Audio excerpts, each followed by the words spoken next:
Hey guys, have you tried over a weekend? Sometimes when you go to a party and one of your friends come to you and tell you this great big idea that he conceived over the weekend. He tells you how great is it, how is he going to execute it, and how he thinks that this is going to be $1 million idea. But after you listen to it, you realize you don't quite like the idea and you think it's kind of stupid. What would you do?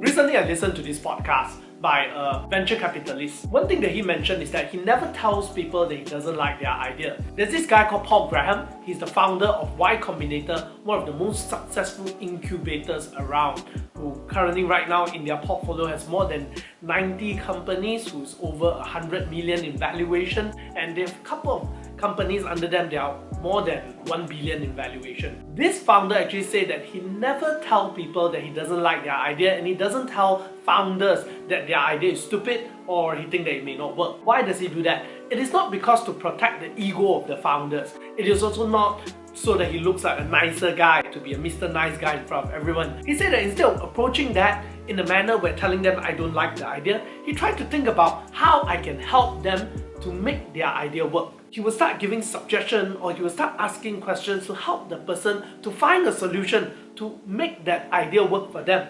That kind of hit me, because I'm the kind of guy who will just tell people, you see, like, hey, I don't really think that's a very good idea, especially if that's my good friend. Then I will just straight away tell them to your face. Who am I to judge whether is that really a good idea or not? The truth is, when we think about it, people like Jack Ma, people like Jeff Bezos, when they first started their business, their idea was crazy. It was new and many people think that it was a stupid idea. It all started with a crazy and stupid idea that people think it may not work.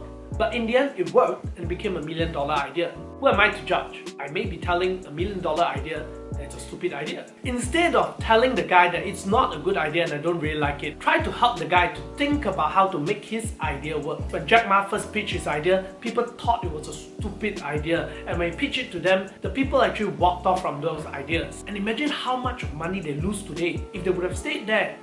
And today they would be a part of Alibaba, and that would make them great millionaires, right? I could be that person who have shot down an idea that could have been the next $1 million idea just because I think that it was stupid. The next thing is this: when someone tells you an idea and you think that it's a stupid idea or you don't really like the idea, but instead of shutting him down, try to help him to think about how to make the crazy idea work.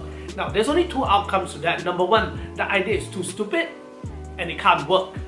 And when you try to help the guy, as the person try to figure it out, he will sooner or later realize that it's an idea that don't work. And that will help him to pivot and change the way that he thinks, maybe come to a different solution to it, a different idea altogether, or maybe he will try to discover a different kind of problem to deal with. Or on the other hand, as you try to help him to make that crazy idea work, and it worked, it could be the next $1 million idea that could have earned you a seat to either be an investor or a co-founder in that idea. That would make you the next millionaire, right? Next time, what will you do when someone tells you an idea that is so crazy and you don't really like it? What will you do? Would you tell the person that you don't like the idea? Or would you help the person to think about how to make a stupid idea